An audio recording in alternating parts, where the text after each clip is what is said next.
उत्तराखंड और गोवा में आज मुख्यमंत्री के नाम पर लगेगी मुहर, शाम को विधायक दल की बैठक।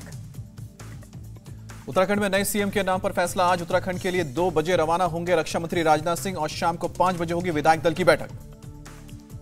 उत्तराखंड में 23 मार्च को हो सकता है नई सरकार का शपथ ग्रहण। आज नवनिर्वाचित विधायक सदन में लेंगे शपथ। बंशीधर भगत ने उत्तराखंड विधानसभा के प्रोटेम स्पीकर के रूप में शपथ ली। राज्यपाल गुरमीत सिंह ने देहरादून के राजभवन में दिलाई शपथ। गोवा में भी आज बीजेपी विधायक दल की होगी बैठक। अगले मुख्यमंत्री के नाम का ऐलान होगा। विधायक दल की बैठक के बाद गोवा के गवर्नर से मिलेगा बीजेपी का डेलीगेशन, सरकार बनाने का दावा करेंगे।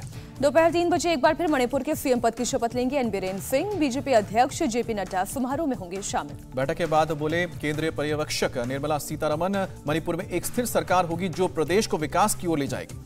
असम के सीएम हेमंत बिस्वा शर्मा ने दी बीरेन सिंह को बधाई। कहा, आपके कुशल नेतृत्व में मणिपुर में तेजी से होगा विकास। अरुणाचल प्रदेश के सीएम पेमा खांडू ने भी ट्वीट करके बीरेन सिंह को शुभकामनाएं दी। लिखा कि आपके नेतृत्व में राज्य करेगा और विकास। योगी सरकार के शपथ ग्रहण का मेगा प्लान तैयार। यूपी बीजेपी ने प्रदेश के सभी जिलों को भेजा शपथ ग्रहण को लेकर निर्देश। हर क्षेत्र में कम से कम 2 कार्यकर्ताओं को 24 घंटे पहले लखनऊ भेजने को कहा। शपथ ग्रहण में आने से पहले सुबह 8 से लेकर 10 बजे तक मंदिरों में पूजा पाठ करने के भी निर्देश दिए गए। साधु संतों के साथ डॉक्टर, इंजीनियर, साहित्यकार, समाजसेवी भी शपथ ग्रहण में शामिल होंगे। शपथ ग्रहण से पहले हर एक जिला मुख्यालय और बाजारों में होर्डिंग लगाने के भी निर्देश। आने जाने की व्यवस्था सांसद, विधायक और पार्टी की तरफ से कराने के निर्देश। थोड़ी देर में पंजाब में नई विधानसभा की पहली बैठक। नए विधायकों को शपथ दिलाएंगे प्रोटेम स्पीकर।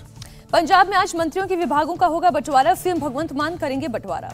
हरभजन सिंह आज राज्यसभा के लिए कर सकते हैं नामांकन। आम आदमी पार्टी ने हरभजन सिंह को उम्मीदवार बनाया। आम आदमी पार्टी की जीत में महत्वपूर्ण भूमिका निभाने वाले रणनीतिकार डॉक्टर संदीप पाठक जाएंगे राज्यसभा। दिल्ली के विधायक राघव चड्ढा को भी राज्यसभा भेजेगी आम आदमी पार्टी। पंजाब से राज्यसभा चुनाव के लिए खाली हो रही है 5 सीटों पर नामांकन का आज आखिरी दिन है। आम आदमी पार्टी के 5 सीटों पर सांसद बने हैं तय। सपा ने सहयोगी आरएलटी के लिए एमएलसी चुनाव में छोड़ी 2 सीटें, बाकी पर किया उम्मीदवारों के नाम का ऐलान। टीएमसी उम्मीदवार शत्रुघ्न सिन्हा आसनसोल पहुंचे। आसनसोल सीट से लोकसभा उपचुनाव में मैदान में है। राज्यसभा चुनाव को लेकर बोले असम के सीएम हेमंत बिस्वा शर्मा, दोनों सीटों पर होगी हमारी जीत। त्रिपुरा में आदिवासी अधिकार कार्यकर्ता और टीपीएफ प्रमुख पाताल कन्या जमातिया बीजेपी में शामिल हुई और सीएम विप्लव देब ने स्वागत किया। आसनसोल से टीएमसी उम्मीदवार शत्रुघ्न सिन्हा ने जीत का भरोसा जताया। ममता बनर्जी को शेर नहीं बताया। शत्रुघ्न सिन्हा ने बाहरी कहने वालों को दिया जवाब। कहा कि प्रधानमंत्री काशी से चुनाव लड़ सकते हैं तो मैं आसनसोल से क्यों नहीं लड़ सकता।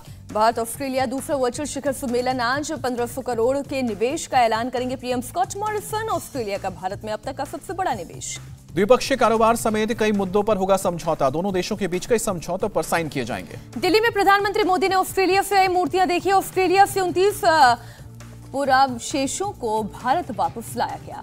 पाकिस्तान के पीएम इमरान खान ने भारत की विदेश नीति की तारीफ की। कहा कि अपने लोगों की बेहतरी के लिए फैसले लेता है भारत। इमरान ने एक जनसभा में कहा, भारत अमेरिकी प्रतिबंधों के बावजूद रशिया से तेल आयात करता है और अमेरिका का सहयोगी भी है। वित्त मंत्री निर्मला सीतारमण आज पेश करेंगी जम्मू कश्मीर विनियोग विधेयक 2022। राज्य के संचित निधि में से भुगतान को अधिकृत करने के लिए बिल। महबूबा मुफ्ती का बीजेपी पर हमला। कहा, देश को विभाजन की तरफ ले जा रही है बीजेपी। कांग्रेस के वरिष्ठ नेता गुलाम नबी आजाद ने दिए राजनीति से संन्यास के संकेत। कहा कि अचानक से किसी दिन आपको पता चले कि मैं संन्यास ले चुका हूं और समाज सेवा करने लगा हूं। हमको समाज में एक बदलाव लाना है। गुलाम नबी आजाद ने कहा, जम्मू कश्मीर में जो हुआ उसके लिए पाकिस्तान और आतंकवाद जिम्मेदार। कश्मीरी पंडित, मुस्लिम सभी हुए प्रभावित। आजाद ने कांग्रेस सहित सभी राजनीतिक दलों पर लगाया धर्म और जाति के नाम पर भड़काने का आरोप। कहा कि सिविल सोसाइटी का काम है एकजुट रहना। जम्मू कश्मीर में उपराज्यपाल मनोज सिन्हा के सलाहकार फारूक खान ने दिया इस्तीफा। बीजेपी में मिल सकती है अहम जिम्मेदारी। सरकार का इथेनॉल के इस्तेमाल को बढ़ावा देने का प्लान। केंद्रीय मंत्री नितिन गडकरी बोले, सरकार ने जैव ईंधन आउटलेट खोलने का फैसला किया है। कार, बाइक और रिक्शा फ्लेक्स इंजन पर उपलब्ध हो सकते हैं। केंद्रीय मंत्री नितिन गडकरी का बड़ा बयान। बोले, विमानन उद्योग में एथेनॉल के इस्तेमाल पर रिसर्च जारी। वायुसेना प्रमुख और रक्षा मंत्रालय के अधिकारियों के साथ कर रहे हैं चर्चा। मुंबई में एक कार्यक्रम के दौरान केंद्रीय मंत्री नितिन गडकरी का दावा, तकनीक का उपयोग कर वेस्ट को वेल्थ में बदल सकते हैं। आज सीवरेज का पानी साफ करके महाराष्ट्र को बेचते हैं। कर्नाटक के पूर्व सीएम और विपक्ष के नेता सिद्धारमैया का बयान। बोले, स्कूलों में भगवत गीता पढ़ाने में कोई आपत्ति नहीं, बच्चों को नैतिक शिक्षा देनी चाहिए। पूछा, लेकिन हमारे धर्मनिरपेक्ष संविधान का क्या। विजयवाड़ा में टीडीपी कार्यकर्ताओं का प्रदर्शन। राज्य सरकार के खिलाफ जताया गुस्सा। अवैध शराब पीने से हुई मौत के बाद प्रदर्शन हुआ। देवेंद्र फडणवीस पर भड़के उद्धव ठाकरे। कहा, मुझे कह रहे हो जनाब उद्धव तो क्या संघ प्रमुख के आगे लगाओगे खान। उद्धव ने कहा कि बीजेपी शिवसेना को कह रही है मुस्लिम प्रेमी, तो क्या आरएसएस को मुस्लिम संघ या राष्ट्रीय मुस्लिम संघ कहें। उद्धव ठाकरे ने एआईएमआईएम से गठबंधन से किया इनकार। एआईएमआईएम को बताया बीजेपी की बी टीम। संजय राउत ने दी जानकारी। आरजेडी नेता तेजस्वी यादव का सीएम नीतीश कुमार पर हमला, कहा कि जो नीतीश के साथ रहेगा उसे वो खत्म कर देंगे। सेना के northern commander lieutenant general Upendra Dwivedi ने पूर्वी लद्दाख में दिमचौक का किया दौरा, सैन्य तैयारियों का लिया जायजा। सेशल्स के लिए रवाना हुई भारतीय सेना की टुकड़ी, सेशल्स में 22 मार्च से शुरू हो रहा है सेना का ज्वाइंट एक्सरसाइज, 31 मार्च तक चलेगा युद्ध अभ्यास। दिल्ली से दोहा की फ्लाइट में तकनीकी खराबी, कतर एयरवेज की फ्लाइट को कराची एयरपोर्ट पर किया गया डायवर्ट, फ्लाइट में 100 से ज्यादा यात्री सवार। शुक्रवार को पोलैंड जाएंगे अमेरिकी राष्ट्रपति जो बाइडेन, यूक्रेन संकट को लेकर चर्चा करेंगे, व्हाइट हाउस ने जानकारी दी। यूक्रेन के राष्ट्रपति ज़ेलेंस्की ने कहा पुतिन से बातचीत को तैयार, लेकिन बात नहीं बनी तो होगा तीसरा विश्व युद्ध। विजन युद्ध के बीच तुर्की का बड़ा दावा, समझौते के करीब है यूएस, रूस और यूक्रेन, अहम मुद्दों को लेकर बातचीत हो रही है। चीन के विदेश मंत्री ने यूक्रेन और रूस से सीजफायर की अपील की, लेकिन रशिया की आलोचना से बचते दिखे वांग यी। रूस और यूक्रेन के बीच शांति वार्ता के लिए मध्यस्थता के लिए राजी है स्विट्जरलैंड, स्विस राष्ट्रपति ने जल्द युद्ध खत्म करने की उम्मीद जताई। यूक्रेन और रूस के युद्ध का आगाज 26वां दिन, रशियन सेना ने कीव पर किया हवाई हमला। मारियापोल के 8 स्कूल में फिर हमला किया गया, स्कूल में शरण लिए हुए 400 से ज्यादा लोग, 50 से ज्यादा लोगों की मौत की खबर। मारियापोल में रूसी टैंकों की काल बनी, यूक्रेन की BTR-4 तोप, रूस के T-72B3 टैंकों को किया ध्वस्त। मारियापोल में भारी बमबारी जारी, चारों तरफ नजर आया तबाही का मंजर, अपना घर छोड़कर शेल्टर में जाने को मजबूर हैं लोग। कीव में रशियन सैनिकों की एयर स्ट्राइक, धमाके की आवाज से दहला शहर, सामने आई हमले की तस्वीरें। कीव पर रात में बरसे रूस के रॉकेट स्ट्राइक से हुआ बड़ा धमाका, ध्वस्त हुआ यूक्रेनी सेना का ठिकाना। कीव के एक शॉपिंग सेंटर में रशियन सेना की बमबारी, हमले के बाद शॉपिंग सेंटर में लगी आग, सीसीटीवी में कैद हुई तस्वीरें। कीव में रूसी सेना ने रिहायशी इमारत को निशाना बनाया, पूरी तरह से तहस नहस हुई इमारत, किसी के हताहत होने की खबर नहीं। कीव में नजर आया तबाही का मंजर, टूटी गाड़ियां, इमारतों से उठता हुआ काला धुआं और चारों तरफ मलबा बिखरा हुआ नजर आया। कीव के रिट्रोविले मॉल पर रूस ने दागी मिसाइल, सामने आया वीडियो। इरपिन में रूसी आर्मी का रॉकेट अटैक, हमले में तबाह हुई इमारत, बिल्डिंग से उठा धुएं का गुबार। मारियापोल में यूक्रेनी सेना ने रूसी टैंक पर कब्जा किया, हथियारों से भरी गाड़ी पर कब्जा। खार्किव में यूक्रेनी सेना ने रशिया के टैंक को बनाया निशाना, हाईवे पर जा रहे काफिले पर अचानक हमला किया, रॉकेट से उड़ाया रशियन टैंक। यूक्रेनी सेना ने रूस के एक ट्रक को भी उड़ाया, ट्रक के जरिए कीव में रूसी सैनिकों के लिए भेजी जा रही थी दवाइयां और सामान।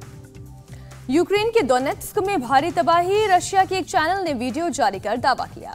वीडियो में तबाह एक किंडरगार्टन दिखा, चैनल का दावा, गोलीबारी में 2 लोगों की जान गई।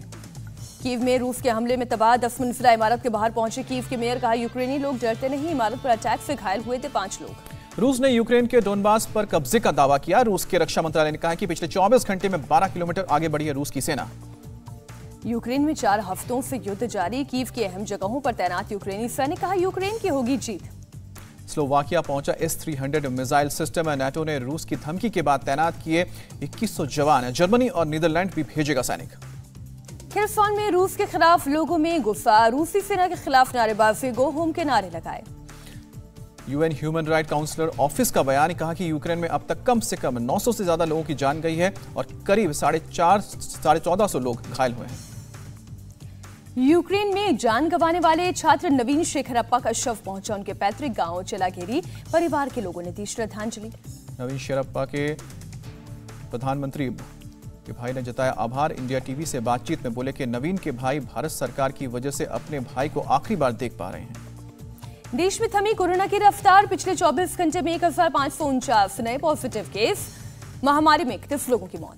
चक्रवात आसानी की देखने को लेकर अब असर दिखने लगा है, अंडमान निकोबार द्वीप समूह में भारी बारिश का अलर्ट जारी किया है, मौसम विभाग ने तेज हवाओं के चलने की आशंका जताई है। चक्रवात आसनी के मद्देनजर अंडमान क्षेत्र में बिगड़ रहा है मौसम, भारतीय तटरक्षक बल के जहाज मछुआरों को समुद्र से बाहर निकाल रही है, मौसम की जारी की चेतावनी। एमपी के शिवपुर में गैंगरेप के आरोपी पर कड़ी कार्रवाई, घर पर चला बुलडोजर।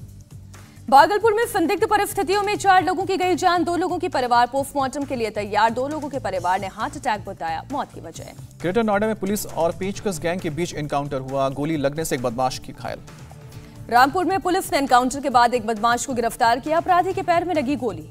ग्वालियर पुलिस ने 5 अपराधियों को गिरफ्तार किया, गाड़ी का नंबर प्लेट बदलकर वारदात को अंजाम देते थे। DGGI के सीनियर अधिकारी समेत 2 लोगों को सीबीआई ने गिरफ्तार किया, 60 लाख रुपए रिश्वत लेने का आरोप। छत्तीसगढ़ में राज्यसभा सांसद रामविचार नेताम के घर चोरी, अंबिकापुर आवास पर चोरों ने साफ किया हाथ। गुरुग्राम में अवैध हथियार कारोबारी गब्बर गिरफ्तार, 25 हथियार और 2 जिंदा कारतूस बरामद, एनसीआर में हथियार सप्लाई करने की मिली थी जानकारी। बंगाल के मुर्शिदाबाद में खुदाई के दौरान मिले बम, मुर्शिदाबाद के हरिहरपारा क्षेत्र में मिले। अंबाला चंडीगढ़ हाईवे पर प्राइवेट कॉलेज के पास मिले 3 जिंदा ग्रेनेड, एक IED भी बरामद। थाने के कलावा में एक एलपीजी गैस एजेंसी में सिलेंडर में ब्लास्ट, हादसे में 4 लोग गंभीर रूप से घायल, घायलों को अस्पताल भर्ती किया गया। टेक्सास के हुड काउंटी के जंगलों में लगी आग, एक डिप्टी पुलिस ऑफिसर की मौत, करीब 50 घर तबाह, तस्वीरों में उठता दिखा धुआं। बेलीज पहुंचे प्रिंस विलियम और पत्नी कैट कोकोफामा का दौरा किया, पारंपरिक डांस में भी हिस्सा लिया। आईपीएल में अनफोल्ड रहे सुरेश रैना को मिला बड़ा सम्मान, sports icon of the year का अवार्ड। बीसीसीआई को तगड़ा झटका, बेंगलुरु की पिच को आईसीसी ने बताया खराब, स्टेडियम को मिला है एक डेमेरिट पॉइंट। WWC के रोमांचक मुकाबले में इंग्लैंड की जीत, मेजबान न्यूजीलैंड को 1 विकेट से हराया। 8 साल बाद फिर साथ आए हैं टाइगर श्रॉफ और कृति सेनन, फिल्म गणपत के सेट से शेयर की अपने लुक की तस्वीर। सॉन्ग क्या यही प्यार है का टीजर आउट, गाने में नजर आया नुसरत भरूचा और सनी कौशल का रोमांस। सारा अली खान ने शेयर किया वर्कआउट का वीडियो, फैंस ने जमकर तारीफ की। आज रिलीज होगी रनवे 34 का ट्रेलर, फिल्म के साथ नजर आएंगे अमिताभ बच्चन, अजय देवगन और रकुल प्रीत। राजा मौली की फिल्म RRR को मिला है यूए सर्टिफिकेट, 25 मार्च को रिलीज होगी। इंडिया टीवी हर वक्त हर जगह डाउनलोड करने के लिए सर्च करें India TV news Google play store या ऐप स्टोर पर।